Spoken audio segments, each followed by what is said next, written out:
Great. This is on? So, yep. Actually, is that good? All right, cool. Great. So, Corey, this is Findings. Sorry, yes. Hi, my name is Corey Mencher. I'm co-founder of Findings. We're actually a BetaWorks company. BetaWorks is a studio that incubates companies and also bootstraps their own. You may have heard of Bitly, SocialFlow, Chartbeat. These are some of the companies that came out of BetaWorks, and we are one of the newer studio companies to come out of it. So I actually don't have a presentation. I was just going to take you through the product, but I'll just tell you a little bit about what Findings does. We're a service that allows you to capture, store, search, and share small snippets of text from ebooks in the web. We support the Amazon Kindle ecosystem, so you can take your highlights from Kindle ebooks.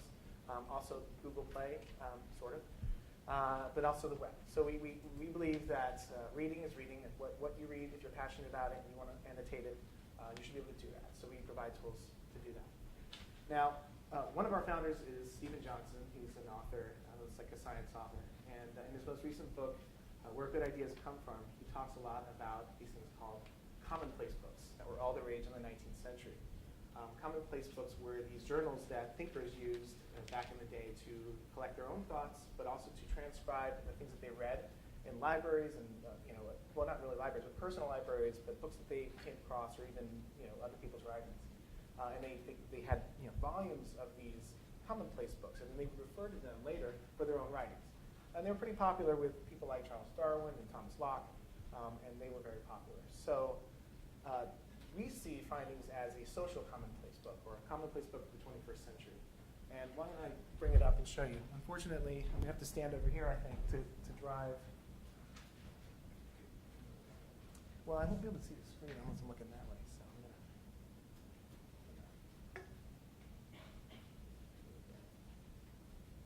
All right, hey. Just so you know, this layout is very, very popular. Obviously, Read4 has. I wanted to say this is actually called masonry. It's a very common layout. Pinterest made it popular, but it's actually been around for several years.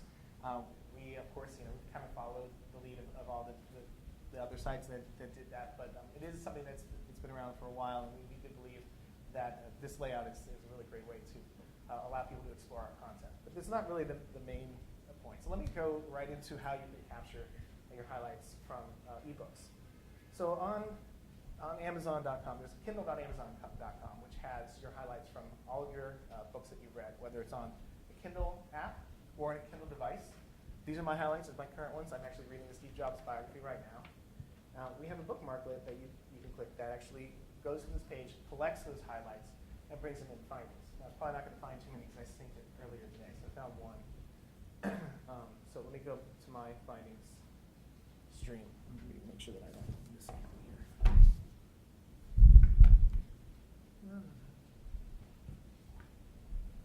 So these are my highlights. Sorry. You can see this is the one highlight that came in recently that I highlighted today. Every highlight has a canonical link. So immediately there is a destination for the highlights. You can also go and you can view all of your highlights by book. These are my Steve Jobs highlights. And you can also do it by author. And you can see over here, we capture the metadata about the book itself. And this is a book by Walter Isaacson. So we have some other books by Walter Isaacson that I can explore, whether it's my highlights or other people's. But he's also written, apparently, for the New York Times. So this is important. We capture the metadata from the web, and I'll show you the web tool in a second, so that we can bring your highlights from books and from the web and point them to the same author. So Thomas Friedman is another good example. He writes for the New York Times, he writes books, but you can always go to all of your Friedman quotes, which I think is very important. Oh gosh, wow. Okay, let me show the web clip. Geez, there's a lot more to the product, let me tell you. So this is our web clip tool. Actually, let me bring up the article. So I can highlight text and enter a note. And in fact, cool. We also support, I don't know what this is. It's trademark. We also support hashtags. So when I post a clip, I can go back to my screen and see that quote. And also so you can organize your comments that way, your clips that way. So most importantly, though, these are my clips, but we also have an asymmetric social graph, so I can follow other people and see what they're reading and discover new reads that way. So this is my stream. These are, you're probably going to see mostly me because I'm pretty active on the site. But these are all quotes from people that I follow. Here, Paul Magnetti, for example. So this is from a book that he read on his Kindle. And if I think that's interesting, I can actually refine that quote and bring it into my own notebook. So now I have a copy of that as well. And you can also, well, we don't have any there, but if you have a note, like I showed you in that top one, if there are other notes, you can actually have something of a conversation across your annotations. So that's it. How am I doing? Oh, is that good? Okay, so that's it. Please play with it more. There's a lot more to this thing. Great, thank you. Thank you. Yep, so Noah, question? So a lot of the elements of findings are very reminiscent of something we just heard about a couple minutes ago. Wondering if you could talk about the differences that you think findings has between reader board. Actually, I think our focuses are very different. We tend to stretch the spectrum of utility from personal to social, whereas I think reader board is more about the social aspect. You could be a findings user, make all of your highlights private, and use it for just research. In fact, Stephen Johnson has been using that for his upcoming book. So there is this personal tool aspect to it, but then there's the social aspect. And again, we focus on literature and the web. And it's not so much about saying what you think as the fact that you're collecting this text is important to you. We hope that there are other applications that can be used for this. We actually have an API. We also provide all of your highlights, and actually any user's highlights in a JSON or XML feed. So we really hope that people will build applications on top of it. So if they wanted to do something similar to reader board where you express things, more feelings about that, you can. And we are actually building more tools to do that as well. But again, the universe of quotes comes from more than just the web. Other questions? So I have a Nook. I'm assuming this doesn't work with the Nook. Unfortunately, no. So as you saw, we are using a web bookmarklet to pull the quotes from Amazon's website. No current ecosystem has an API to pull your quotes from your books. And in fact, the Barnes & Noble Nook and Apple's iBooks keep your highlights locked inside the device. There's nothing you can do with it. I didn't even show you the search utility of this. So right away, if you bring your highlights from your Amazon Kindle, from all of your books into findings, you can search all of your books in one shot, which you can't even do on the device, right? So if you're doing research, it's kind of useless. And the Nook and iBooks are constrained in this way as well. So we would love to support all these platforms. It's just up to them to open up this data that we believe is yours, by the way. Go ahead. I was just curious if, sorry. Sorry, no, go ahead. If you guys have a business model in mind? We're thinking about it. Right now, you can see on the site we have a buy on Amazon link for every book. So right away, we do have referral traffic. We also believe that as we build our database, we'll know a lot more about our users and how they read, and we'll be able to build a very effective recommendation tool, not just for books, but for websites, other people to follow, and so forth. Because we know what inside of what you're reading is interesting to you, not just the fact that you read this one article or you read this one book. So, yes, go ahead. I assume the answer is no, but is there any way if you're reading something in print to somehow take its picture and include it in your clippings? No, not take a picture, but we do actually have a utility to input quotes from physical books as well. You do have to transcribe them, but we've actually found that a lot of people already have these documents in Word that they cut and paste and they put it right into. The only thing you do have to have is the ISBN for the book, because for us, the metadata is paramount, and we don't allow you to edit anything about either the article or the book itself. So you can't go in and say change the author's name or change the title.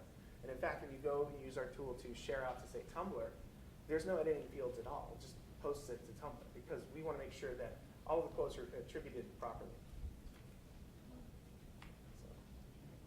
While I'm passing this to Mike, I'm going to ask you the same question about learnings as an entrepreneur. What have you been learning recently? Well, from the data, I can tell you that people tend to highlight nonfiction a lot more than fiction.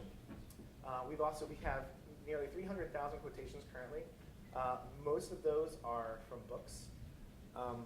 But we actually see, on a day-to-day basis, a lot more activity for the web. So we have a lot of users who did the import that I showed you, and they pull in anywhere from a few dozen to thousands of highlights from their books in one shot, and then they use our tool to pull from the web as well. So it's an interesting thing. So what I've actually learned, though, from this whole process is to know when to listen to your audience. We have a great feedback tool. We're using Get Satisfaction. I highly recommend it if you just need to outsource your support. But sometimes you don't. You go with your gut. If you know what your product should be, you should just do that. So and we've made those decisions. When it comes to things like the API and stuff, if I wanted to use it to create kind of content mashup, say pull the findings around, a particular keyword or topic, I imagine I can do that. Is there any kind of problems I would run into around, copyright or anything like that? Do you limit kind of certain lengths of quotes and things like that? We don't actually limit. The whole copyright thing is kind of murky because there's fair use, right? So if you were to sell that data, obviously that would be a violation. But if you're using it for your own personal use to study how you read, for example, I don't think that would be an issue. But we'll let other people figure that out. There was another part of that question, though. Just using the API. So basically, yeah, we feel it's your data, and that you can do what you will with it. So. But can I pull everyone else's findings too? No. Well, if it's public, yes, you can. It's not. There's no like one big dump that you can get of the entire database. Although maybe you could crawl it, but it's really more about finding it for a particular user and studying that one. So we got one in the back. Okay. I'm wondering if there's a possibility to aggregate everyone's findings back into your reading experience. Do you sort of support the reverse direction of You mean exporting back to show up in the book itself? Yeah. So as I'm reading, I see sort of all the social context. Oh yeah, we would love that. No, there's no API to do that. We can't talk to the Kindle, and that's actually I think one of the more interesting things about findings too is that we actually do decontextualize the quotes, because a lot of times when you read and you take notes or you highlight, you're interested in the context, but you also want to pull it out. We are working with a couple of social reading apps, or talking to them about integrating with them so that we can point back into them, and that we like to do that, but our focus is really just about the atomic unit of text that you find interesting. Now, you can always look at other people's quotes by author, by title, or tag, and then eventually we'll probably have some interesting search utilities so you can find similarities inside of it. What we call the serendipity search, so you can look for concepts as opposed to keywords within the text. Thank you, Corey. Sure. Thanks very much. That's great.